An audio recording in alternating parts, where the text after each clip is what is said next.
pasensya ka na, Nay, ah. Pero alam mo, kung pwede lang sanang mamili na magiging ina.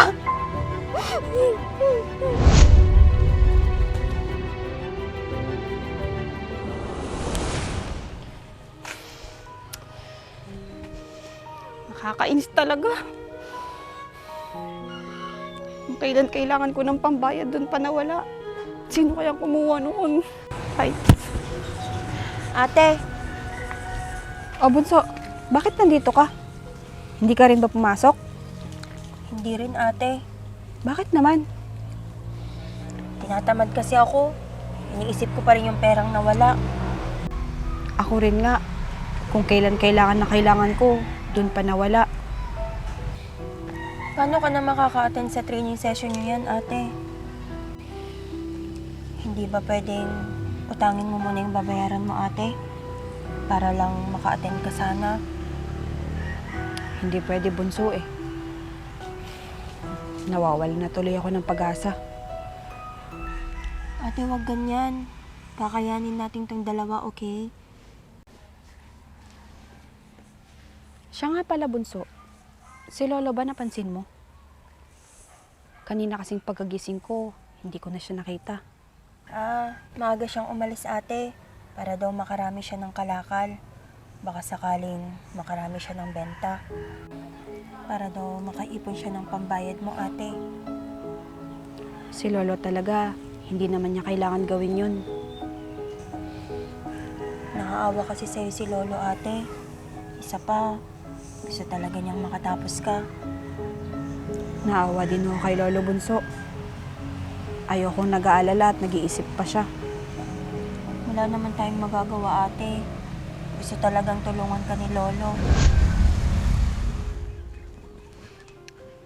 Kaya natin to, Bunso.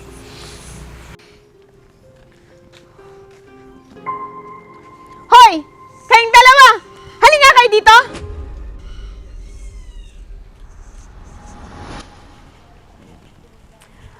Ang aga-aga, nakatunga nga kayo dyan. Bakit hindi kayo magtrabaho? Para may maabot kayong pera sa akin mamaya. Hindi yung katamaran yung pinabayaran nyo. Hala, sige! Magtrabaho kayo!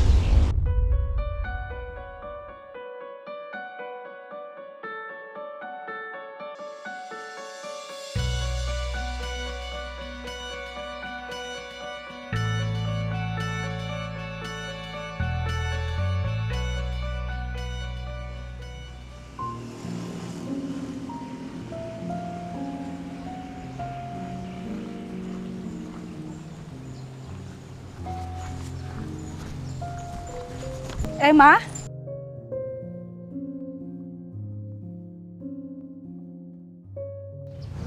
Kayo po pala, Ma'am Mitch. Ano bang nangyayari sa'yo? Parang lutang ka. Naku, wala po.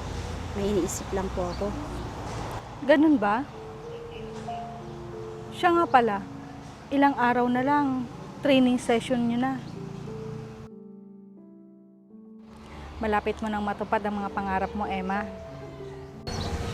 Hindi na po siguro matutuloy yun, Ma'am. Ha?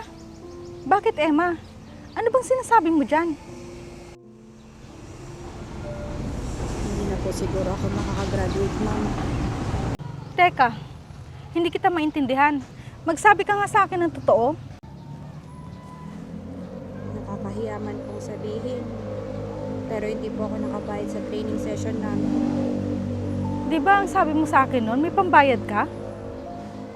Opo, ang totoo po niyan, pag-aambagan po sana ng kapatid ko sa mga naipon namin yung pambayad ko. Kaso, nawala po yung mga naipon namin, Ma'am, at ninakaw po nila. Ano? Paano? At sino? Hindi po namin alam, Ma'am.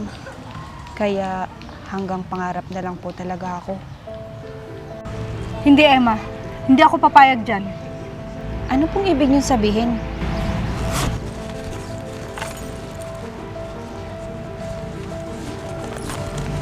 O ito, kunin mo.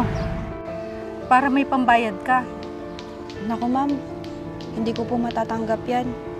Sobra-sobra na po yung naitulong niyo sa amin ng kapatid ko. Parang inaabuso ko na po kayo pag ganyan. Hindi. Tanggapin mo yan. Huwag kang mahiya. Isipin mo na lang, nanay mo ko. Ito lang ang tanging paraan para hindi maudlot ang mga pangarap mo. Kasi ito na yung huling beses na magkakasama tayo. Kaya tanggapin mo na. Po? Ano pong sinasabi nyo? Aalis na po kayo? Oo, Emma. Babalik na ako sa abroad. Nandun kasi ang buhay ko, Emma. May iniwan akong trabaho at negosyo doon. At isa pa, hanggat nandito ako, nasasaktan ako sa pagkawala ng anak ko. Kaya po ba babalik na kayo doon? Oo.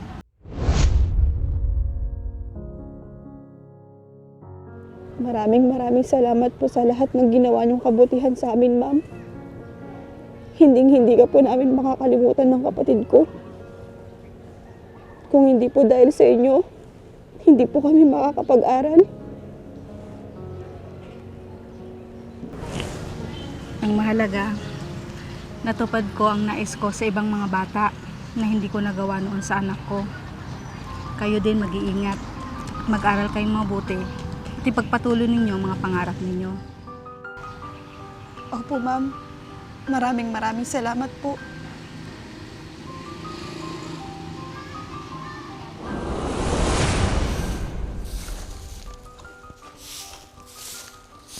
Lovely! Lovely!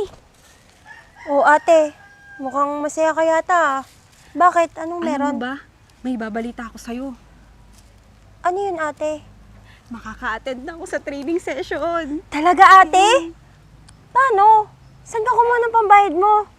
Binigyan ako ng pera ni Ma'am Mitch Bunso. Talaga, ate? Mabuti naman kung ganun. Ang bait talaga ni Ma'am Mitch. Kaso Bunso, aalis na siya. Babalik niya siya sa abroad. Talaga? Sa bagay. Doon naman kasi siya nagtatrabaho, ate, di ba? Oo nga. Teka Bunso, wala pa ba si Lolo? Wala pa, ate. Hindi pa siya umuwi mula kanina. Ha? Kumain na kaya yun? Hindi ko rin alam, ate. Ang sabi niya kasi, kailangan daw niyang makaipon para sa pambayad mo, ate. Kaya, maghapon siyang nangangalakal mula pa kahapon. Nag-aalala nga rin ako sa kanya, Bunso. Nay! Bitawan niyo nga ako! Kaya pala ginagabi si tatay! Buhat kahapon dahil sa'yo! Akalain mo? Napapagod at nagugutom at ginagabi si tatay sa pamumulot ng basura ng dahil sa'yo! Ay, tama na po. Bitawan mo nga ako! Ang kapal din naman ng mukha mo, no? Hindi mo ba inisip kung anong pwedeng mangyari sa kanya sa daan? Nay, hindi ko naman po sinabi kay Lolo na gawin niya yun. Hindi mo nga sinabi. Pero alam niya na nawala yung perang inipon niyo. Ang tanong, totoong may nawala ba? O pinapalabas mo lang para magkaroon ka ng pambayad? Hindi po totoo yan, Nay. May ipon po talaga kami ni ate. Kayo? May ipon? Hindi nga kayo makapag-abot sa akin tapos sasabihin niyo may ipon kayo? May ipon naman po talaga kami, Nay. Sadyang ninakaw lang po talaga. Kayo ha? Oras na may mangyari sa lolo niyo. Humanda kayo sa akin. Pati yung lolo niyo. Dinadamay niyo sa katarantaduhan niyo. Hindi, Nay. Hindi naman po ako nangihingi ng pambayad sa kanya eh. At kanino ha? Nay, tama na po. At ikaw, Lovely! Pumasok ka na nga doon! Huwag ka nakikialam dito! Kanino ha? Emma? Ha, Emma? Kay Ma'am Mitch, Nay! Anong sinabi mo? Oo, Nay! Si Ma'am Mitch, na kahit hindi namin kaano-ano, sinusuportahan niya kami! Samantalang ang sarili naming ina, siya ba'y nagpapahina ng loob namin? Na imbes na tinutulungan niya kami, siya pa mismo yung nagbababa sa amin! Bakit ba kayo ganyan, Nay? Minsan, naiisip ko na sana binigay niyo na lang kami kay tatay! Gusto niyo pumunta sama niyo? Sige! Lumayas kayo! Alam niyo, Nay, kahit ginaganito niyo kami, hindi namin kayo nagawang iwan! Dahil mahal na mahal namin kayo ni Lolo! Hindi nga namin kayo nakita maging masaya para sa amin eh. Lahat na lang ng ginagawa namin, mali! Wala na kami nagawang tama para sa inyo! Dahil hindi kayo naniniwala na walang pupuntahan yung mga pangarap nyo na yan! Para sa inyo, Nay, walang pupuntahan! Pero ako, pinapangako ko sa inyo na mali ang iniisip nyong yan! Akala mo kung sino ka magsalita! Wala ka pang nararating, ang yabang mo na! Hindi ako mayabang, Nay! Sinasabi ko lang kung ano ang kaya kong gawin na hindi nyo kinaya! Ikaw! Sige, Nay! Diyan naman kayo magaling eh! Ang saktan kami! Akala mo kung sino ka? Para malitin ako? Magpasalamat nga kayo at ako'y naging nanay nyo! Magpasalamat? Pasensya ka na, Nay, ah. Pero alam mo, kung pwede lang sanang mamili na magiging ina.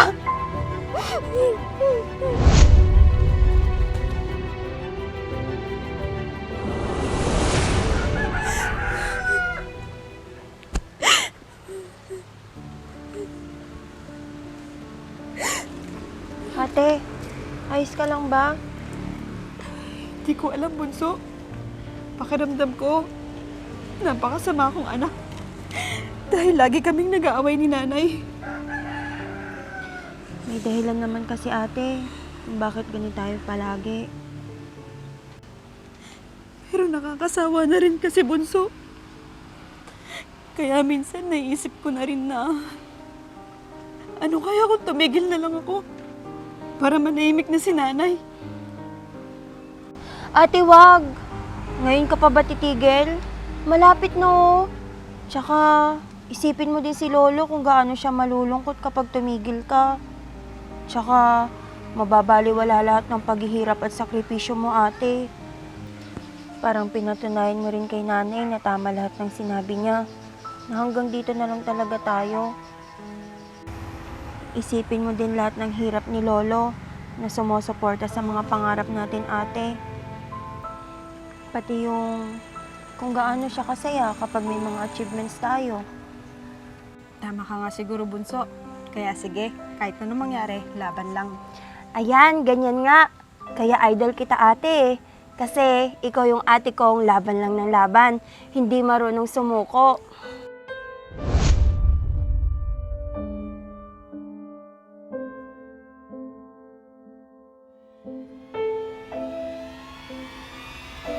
Emma! Lovely! Yung lolo nyo sinugod sa ospital! Ano? Ligay, sumunod ka sa akin! Sige po!